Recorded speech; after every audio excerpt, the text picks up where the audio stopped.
जय श्री कृष्णा। आप सभी को निर्जला एकादशी की हार्दिक शुभकामनाएं। अब हम सुनेंगे निर्जला एकादशी की व्रत की कथा। जब वेद व्यास जी ने पांडवों को चारों पुरुषार्थ धर्म, अर्थ, काम और मोक्ष देने वाले एकादशी का व्रत का संकल्प कराया, तब युधिष्ठिर ने कहा, जनार्दन, ज्येष्ठ मास के शुक्ल पक्ष में जो एकादशी पड़ती हो, कृपया उसका वर्णन कीजिए। भगवान श्री कृष्ण ने कहा, हे राजन, इसका वर्णन परम धर्मात्मा व्यास जी करेंगे, क्योंकि ये संपूर्ण शास्त्रों के तत्वज्ञ और वेद और वेदांगों के पारंगत विद्वान हैं। तब वेद व्यास जी कहने लगे, कृष्ण और शुक्ल पक्ष की एकादशी में अन्न खाना वर्जित है।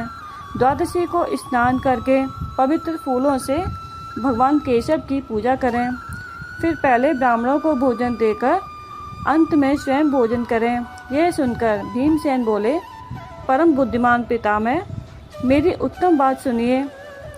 राजा युधिष्ठिर, माता कुंती, द्रौपदी, अर्जुन, नकुल और सहदेव ये एकादशी को कभी भोजन नहीं करते।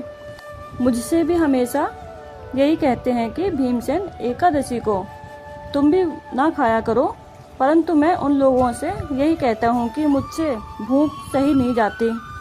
भीमसेन की बात सुनकर व्यास जी ने कहा, यदि तुम नरक को दूषित समझते हो और तुम्हें स्वर्गलोक की प्राप्ति अभीष्ट है और तो दोनों पक्षों की एकादशियों के दिन भोजन नहीं करना चाहिए। भीमसेन बोले, महाबुद्धिमान पितामह, मैं आपके सामने सच कहता हूँ, मुझसे एक बार भोजन करके भी व्रत नहीं किया जा सकता, तो फिर उपवास करके मैं कैसे रह सकता हूँ। मेरे उदर में व्रत नामक अग्नि सदा प्रज्वलित रहती है, अतः जब मैं बहुत अधिक खाता हूँ तभी ये शांत होती है। इसलिए महामुनि, मैं पूरे वर्ष भर में केवल एक ही उपवास कर सकता हूँ, जिससे स्वर्ग की प्राप्ति और सुलभ तथा जिसके करने से मैं कल्याण का भागी हो सकूं। ऐसा कोई एक व्रत निश्चय करके बताइए, मैं उसका यथोचित रूप से पालन करूंगा। व्यास जी ने कहा, भीम, ज्येष्ठ मास में सूर्य वृष राशि पर होगा या मिथुन राशि पर शुक्ल पक्ष में जो एकादशी हो, उसका यत्न पूर्वक निर्जल व्रत करो। केवल कुल्ला या आचमन करने के लिए मुख में जल डाल सकते हो। उसको छोड़कर किसी प्रकार का जल विद्वान पुरुष मुख में न डालें, अन्यथा व्रत भंग हो जाता है। एकादशी को सूर्योदय से लेकर दूसरे दिन के सूर्योदय तक मनुष्य जल का त्याग करे तो यह व्रत पूर्ण होता है। इसके बाद द्वादशी को प्रभात काल में स्नान करके ब्राह्मणों को विधि पूर्वक जल और स्वर्ण दान करें। इस प्रकार सब कार्य पूरा करके जितेंद्रिय पुरुष ब्राह्मणों के साथ भोजन करें।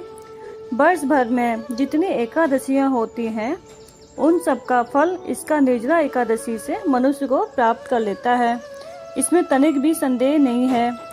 शंख, चक्र और गदा धारण करने वाले भगवान केशव ने मुझसे कहा था कि यदि मानव सबको छोड़कर एकमात्र मेरी शरण में आ जाए और एकादशी को निराहार रहे तो वह सब पापों से छूट जाता है।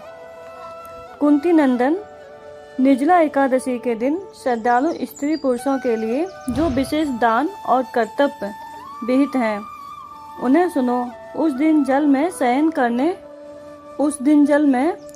करने वाले भगवान विष्णु का पूजन और जलमयी धेनु यानी पानी में खड़ी गाय का दान करना चाहिए। सामान्य गाय या घी से बनी गाय का दान भी किया जा सकता है। इस दिन दक्षिणा और कई तरह की मिठाइयों से ब्राह्मणों को संतुष्ट करना चाहिए। उनके संतुष्ट होने पर श्री हरि मोक्ष प्रदान करते हैं। जिन्होंने श्री हरि की पूजा और रात्रि में जागरण करते हुए इस निर्जला एकादशी का व्रत किया है, उन्होंने अपने साथ ही बीती हुई 100 पीढ़ियों को और आने वाली 100 पीढ़ियों को भगवान वासुदेव के परम धाम में पहुंचा दिया। निर्जला एकादशी के दिन अन्न, वस्त्र, गौ, जल, शैया, सुंदर आसन, कमंडलू तथा छाता दान करने चाहिए। जो श्रेष्ठ तथा सुपात्र ब्राह्मण को जूता दान करता है, वह सोने के विमान पर बैठकर स्वर्गलोक में जाता है और चतुर्दशी युक्त अमावस्या को सूर्य ग्रहण के समय श्राद्ध करके मनुष्य जिस फल को प्राप्त करता है वही फल इस कथा को सुनने से भी मिलता है। भीमसेन ज्येष्ठ मास में शुक्ल पक्ष की जो शुभ एकादशी होती है उसका निर्जल व्रत करना चाहिए। उस दिन शेष ब्राह्मणों को शक्कर के साथ जल के घड़े दान करने चाहिए। ऐसा करने से मनुष्य भगवान विष्णु के समीप पहुंचकर आनंद का अनुभव करता है। इसके बाद द्वादशी को ब्राह्मण को भोजन कराने के बाद स्वयं भोजन करें। जो इस प्रकार पूर्ण रूप से पापनाशनी एकादशी का व्रत करता है वह सब पापों से मुक्त हो आनंदमय पद को प्राप्त होता है। यह सुनकर भीमसेन ने भी इस शुभ एकादशी का व्रत आरंभ कर दिया। जय श्री हरि विष्णु।